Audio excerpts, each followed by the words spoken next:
In this video, we're gonna go back into the subject of overcoming sticky desire or attachment. Okay, so if you remember from the previous videos, I shared a bunch of good things that could help you, but now we're gonna go a little bit deeper. Okay, so now that you have some experience of identifying what attachment can look like, and you're starting to build up the mental picture of it being something that you'd like to overcome, now I want to help you to get to the next step. Now, something I did mention in a previous video that I find personally very, very helpful is that underneath attachment, which is a desire, there's a belief, or we can say within attachment. Attachment is a state of mind that has feelings, it has beliefs, it has desires, it has a lot of stuff, right? But the belief underneath is one of the core pieces. It's within, but it's under. It's kind of pivotal to attachment, is a belief. And the belief is that happiness can be found outside ourselves, or in particular, that another person or thing is a source of happiness for us, right? So we see a piece of cheesecake and it starts emanating light, and we start believing this is a source of happiness. This is a source of happiness, right? It is a belief, we're probably not conscious of this belief, but it is there within that state of mind, okay? And yeah, of course we want it, right? If we believe that coffee, look, I have some coffee here. If coffee is a source of happiness, then I need it, right? Then I want it. Of course I want it. I'm just following a basic human instinct to be happy. So each of us, every single animal, every single person, in every moment of their mind, every moment of cognition, even while they're sleeping, we want to be happy and free from suffering. My teacher teaches this. This is true. Just go with it, right? Or just look for yourself. Every moment, every animal, every person, we're all wanting happiness and freedom from suffering. Happiness and freedom from suffering are like two sides of a coin, right? And we each want this every moment, and there's nothing wrong with that. That is good. We cannot deny that. We have to honor that. There's nothing shameful about that. It is natural instinct, and it is fine. It's not even just like animalistic instinct. It's actually just part of our human nature, and it's not bad. There's nothing wrong with it, right? When we start to become enlightened, we still want it, right? The only difference is that as we're progressing on a path towards enlightenment and spiritual progress, we just know how to get there, right? And so our wish for happiness is combined with wisdom that understands how to do it. That's the only difference here, right? Or our wish to be free from suffering. Most people, when they have a wish to be free from suffering, they run straight towards the causes of suffering. This is a line from Shantideva, who's a Buddhist teacher, master, or whatever. He says, although living beings wish to be free from suffering, they run straight towards the causes of suffering. And although they wish for happiness, out of ignorance, they destroy it like a foe. So something comes towards us that we want to be free from suffering, but we run straight towards suffering as a cause, and something that could bring us happiness, we destroy it, right? A person trying to give us kind words, we destroy it. We say, no, you're criticizing me, right? Someone's trying to help us, right? And if we're caught up in a cycle of addiction, we seek the very thing that brought us the withdrawal, right? Every time we go up and down when we're attached, right? We go up, we go down. When we're going down, we're in the withdrawal phase, right? We feel depressed. We feel like we wish for this. We want that thing, right? We actually seek the thing that brought us the pain. So we run straight towards things that make us suffer. We run straight towards McDonald's. We run straight towards avoiding our work and our thing that would give us the financial freedom that we wish for. We run straight towards wanting to make other people happy instead of ourselves. We run straight towards, a 9-to-5 job that locks us in to a schedule that isn't even our own.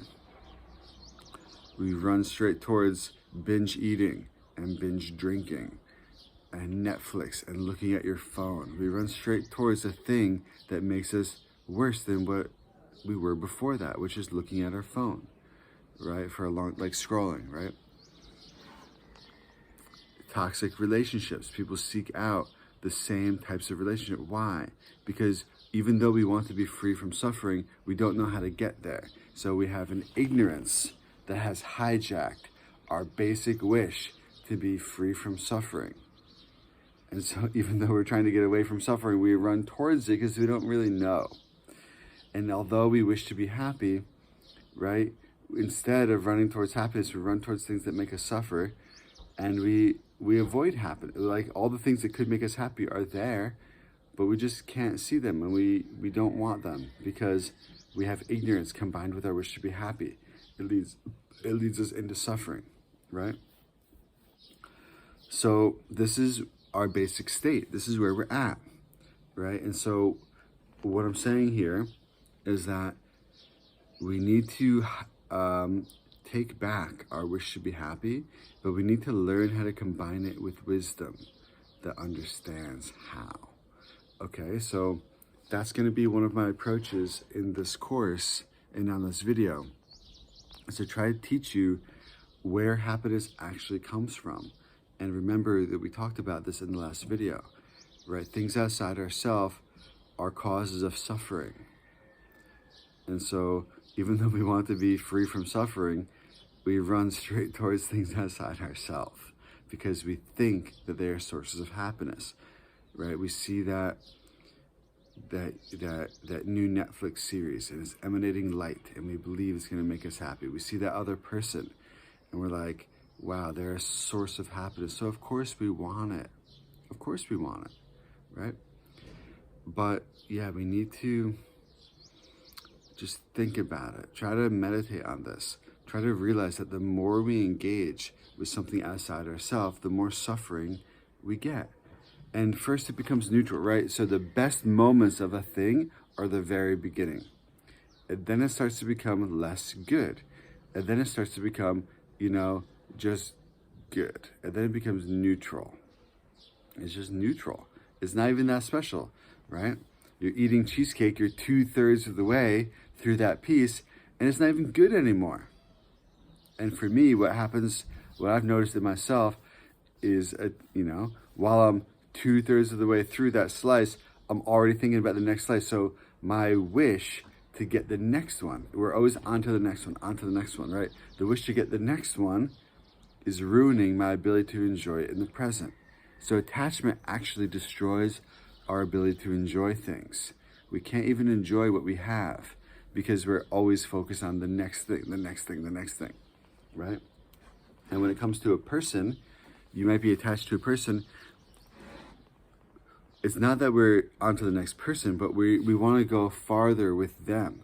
So we see them, and our attachment just wanted to see them, and now we see them, but that we can't enjoy it because now we want to be closer. Now we want to touch them or hold them, right? And then it wants to be closer. We want them to say something nice to us. And then we want to be, like, we can't enjoy any stage that we get to because our attachment ruins it by believing that happiness comes from the next thing. But the truth is, yeah, there's no enjoyment anyway. Well, let me put it this way. The only pleasure that we can get from things outside ourselves is what you can call artificial pleasure, or it's like that changing happiness. It doesn't last. It doesn't last, and it's not that deep. And so since our attachment is what got us there in the first place, you've just fed it salt water. The attachment drinks salt water and gets thirstier. So the more attachment gets what it wants, the thirstier it becomes. It just wants the next step, the next level, the next thing. And you can't enjoy the current thing. So we never get what we want. We never get the satisfaction that we want. We're sitting there wishing for something, thinking that it will give us satisfaction, but it won't, because attachment is what gets us there, and attachment can't be satisfied. Do you see that when you're motivated by attachment, when you get things that you like, you're just drinking salt water and you just want more, you just want more. Satisfaction can only come from letting go of attachment. And then you start to enjoy just basic peace of mind. You enjoy little things. The little things in life start to become really enjoyable when you don't have attachment driving you to the next moment, the next moment, the next thing, the next thing. If you're not incessantly seeking outside yourself, you just enjoy the things that you already have, right? And so this is true. You can test it. You can try this out. You can test it out. Now, this is a good reason why people at the beginning stages of a spiritual path will often go through some level of austerity where they let go of basic worldly pleasures. Now, I'm not saying that's a complete path or that it's for everyone or that it offers any lasting freedom or peace within itself. It doesn't. It's an empty cave just like everything else. But what it can do is just help us, like a drug addict, to go through the withdrawal phase and just decondition ourselves to seeking things outside ourselves. And it teaches us that we can actually find more contentment on the inside. And so going through a period of time where you do not have that many things that give you pleasure. I'm not saying stand naked on top of a pillar on one foot and balance next to a river holding a book on your head. Like, I'm not saying do anything wacky like that. What I'm saying is that by systematically letting go of things that you enjoy, you force yourself into the withdrawal stage of seeking outside yourself. And you start to have to face all the unprocessed feelings that you're probably running away from, which is part of why you're seeking so strongly outside yourself. And you start to actually process these things. And if you have any tools such as meditation and stuff, you actually get to like work with it, and you get to process all the unprocessed feelings that you've been running away from. Okay? Which is really good for us. We need that. We need that stage, right? And we also, let's just say that you don't have on all these unprocessed feelings, and let's just say that maybe you did, but you went through them all. Now what happens is that you just start to be able to enjoy the little moments, right? You have a little bit of sun hits your face and a little bit of wind in your hair, and you're like, this is peace. This is bliss. This is what life is made of, right? And you start to find, oh my God, that, I have a couple sips of coffee, and it just like the warm, it's just so good, right? And you're like, that the other person in my life, they're just the little things they do, just so nice, it's so beautiful, right? And like this, like the little things. Oh, you see like the way the sunset and the plant hit each other. And it's just like, and you start to get filled up from these little moments, right? And that comes because you've stopped chasing outside yourself, and you let yourself go through the withdrawal of that.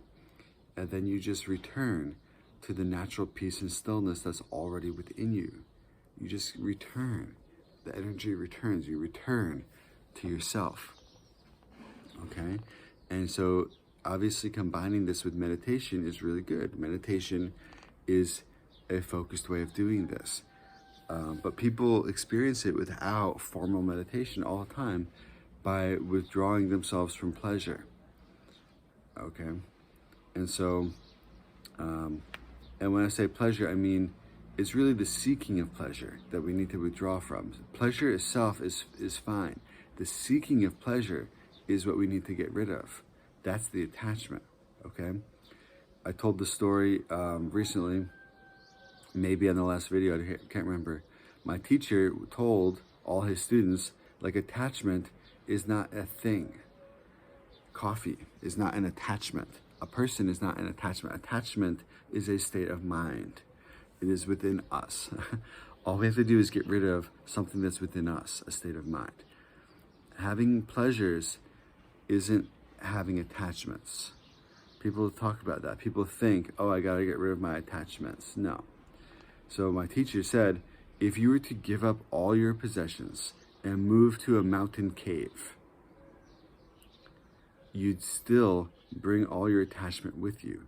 And so you'd still like this part of the cave and not that part of the cave. You'd still like that bird's song and not this bird's song. You'd still be thinking, wow, those people down there probably think I'm so cool because I'm up here in a cave. You still bring your attachment to reputation. We can't get rid of attachment just by getting rid of objects of attachment. You can't get rid of the tendency to seek for pleasure just by, letting go of pleasure. We still bring that tendency to seek pleasure outside ourselves with us. So we have to learn how to work with it.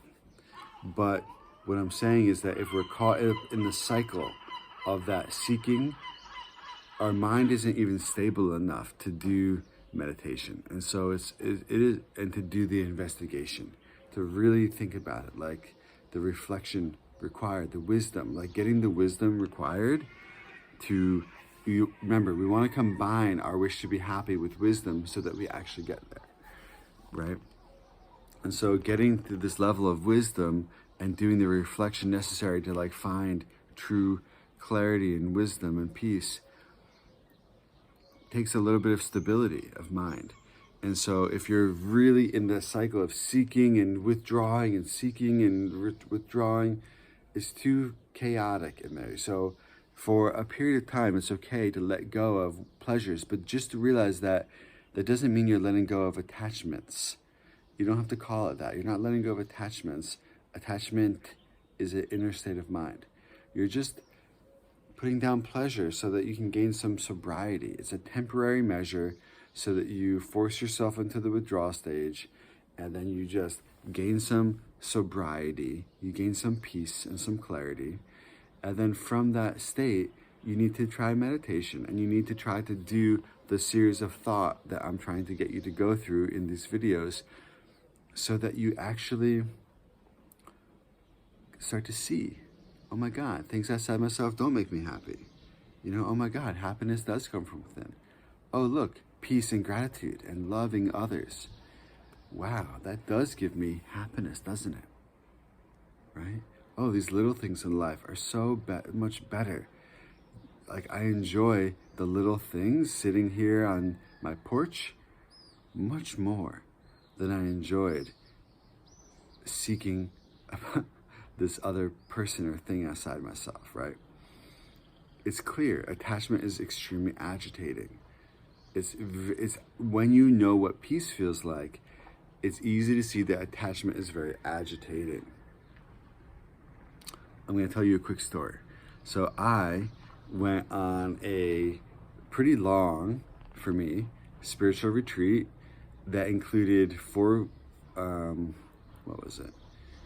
it was like 4 weeks of like festival and meditation and stuff, and, or no, 2 weeks, 3 weeks. Anyway, I ended up doing 6 weeks of silent retreat. 6 weeks of silent meditation retreat. One of the weeks was with 100 other people, and 5 of the weeks I was completely by myself in solitude. No talking or eye contact with anyone for 5 weeks. Deeply just meditating and walking and reading for 5 weeks. No phone or technology. It was a 9-week kind of spiritual thing, and no technology the whole time. Okay, meditation the whole time. Okay. So I went really, really, really deep during this time. I got a deeper taste of peace than I ever had before by far. I was very inward. And so then I took an airplane from Germany to New York City. I did this in Germany. And so on the plane, one of the most attractive women I'd ever seen in my entire life sat next to me. Now, even though I was a monk, I still was overcome with attachment. It literally took me out of my heart. Like, the amount of the contrast of feeling so peaceful with nothing and then feeling so almost like disturbed with attachment, right? Just from seeing and sitting, I sat next to this beautiful girl. In fact, I was with a friend who I met at that retreat center. He went back to New York City with me, went on the same flight, and he let me sit next to this girl. He's gay. He let me sit next to this girl. He wasn't gay. He was bisexual, he says. And it was so mentally agitating, but there's pleasure and enjoyment mixed with the agitation. It's a very strange feeling, right? So that it brings you outside yourself, though, and is certainly not peaceful. That's what I'm trying to say, is like, yes, there's pleasure, but the consumption of the pleasure is done in such an unpeaceful way that it's agitating. There's so much strong seeking to devour the pleasure, and you just can't get it because it's salt water. You can't actually consume it. You're trying to get more and more, but you can't enjoy it, right? Whereas if I had learned some skills after that, and if I had learned, or if somehow I was just in the right moment, being just inspired, if I was like fully in my peace and I learned how to like just stay in the enjoyment of the beautiful thing, beautiful object, beautiful form of a woman, like I could stay peaceful while enjoying it at the same time. I've learned how to do that now, right? At the time, I guess because I hadn't seen any girls in a while, maybe, I don't know. It was just a good lesson. It was extremely agitating. And the contrast was so, stark. It was so strong. And so I want you to try to gain this contrast for yourself by learning how to be peaceful with nothing, learning how to meditate, learning how to be by yourself and to enjoy little things, learning how to get some peace and bliss arising from your own mind through your meditation practice. So please do the meditations that I talked about in the last video. They're not that hard. Just do them, or use a phone. Let's see if I have a phone. I don't have my other phone with me. But you just set your timer for 20 minutes, or that's what I do. You could do 25 minutes or 30 minutes. That's what I do. Or, especially if you're starting, what you probably will do is 5, 10, or 15. 15 is like official. 15 is like the official beginner, very interested time. If you're very interested in meditation and you're like, you want to be like devout, you're gonna do it in a disciplined way, but you're still kind of beginning, 15 is the spot, right? That's where you're gonna notice the most progress. And if you really want to see more progress, you're gonna do twice a day, right? So that means once in the morning and once at night, you do your 10 to 15 minutes, and trust me, within a month or two, you will notice enormous, insane, ridiculous spiritual progress, okay? And you'll start to actually understand what peace feels like, and you will start to realize that things outside yourself are not as good as that, okay? And so this is, hopefully this was helpful. And the main thing here is I just want you to start thinking, just questioning, is this thing outside myself a source of happiness? If it was a source of happiness, the more I got it, the happier I'd be.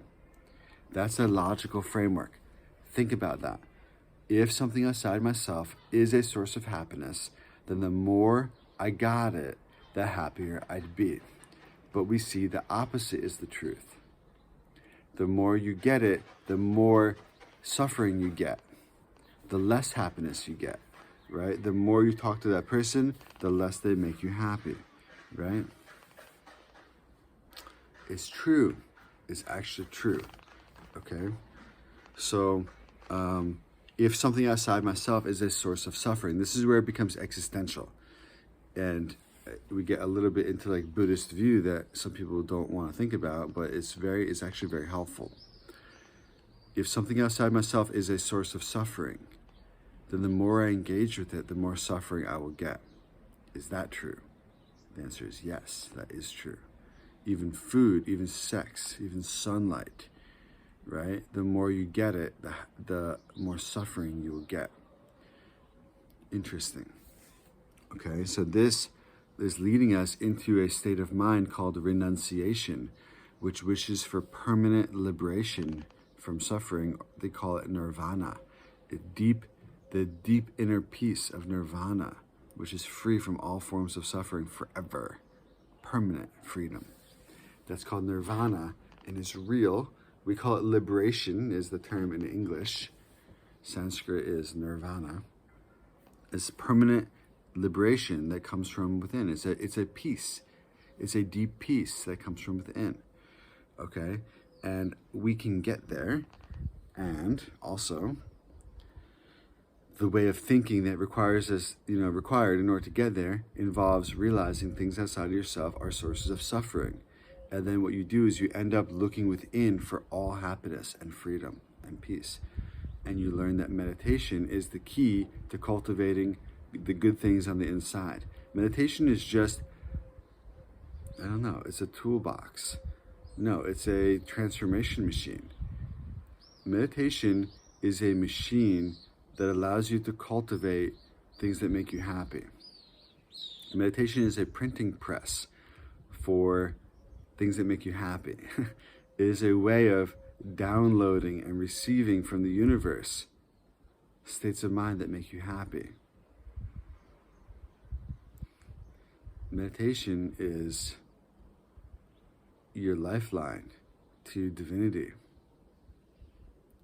Meditation is the power cord that plugs you into the universal source, consciousness, and allows you to channel into your own life things that make you happy and channel into other people's lives things that make them happy. Okay, so you have to learn to meditate if you want to be peaceful. And peace is where happiness comes from, true happiness. The things outside yourself cannot make you happy, so you must learn a way to get it from within, and meditation is that. Meditation is anything that you do that focuses on something that makes you happy and peaceful, right? Even when people are reading scripture and prayer from a different religion, potentially, you can call it meditation as long as they are focused on something that makes them peaceful, then they are meditating, right? But specifically, it is only applicable if you're doing it with something on the inside. So scripture is not on the inside. Scripture is on the outside. But if you've internalized the meaning, if there's enormous faith arising in your mind, if there's a peace and understanding, the understanding is on the inside. So anything internalized from scripture and prayer is meditation. Prayer can be considered meditation as long as you're focused on something that makes you peaceful, right? And so what I'm saying is any positive thought, you might be listening to an audiobook, having positive thoughts, that could be meditation as long as you're focused. Meditation doesn't just cultivate good things on the inside. It actually cultivates and then focuses on and deepens your experience of those things. That's why meditation is different. That's why people who meditate actually know how to be happy. Whereas people who consume positive thought stuff, happiness is pretty much elusive for them because they don't know how to hold on to any of it. It just flows through them and then it's gone, right? Meditation actually holds and cultivates and deepens those things so they become unshakable parts of yourself, right? So please do go try the meditation course that I gave you. And if you have any questions about meditation, do let me know. Okay, and so we'll leave it here for today. Please do enjoy, and I'll see you in the next video.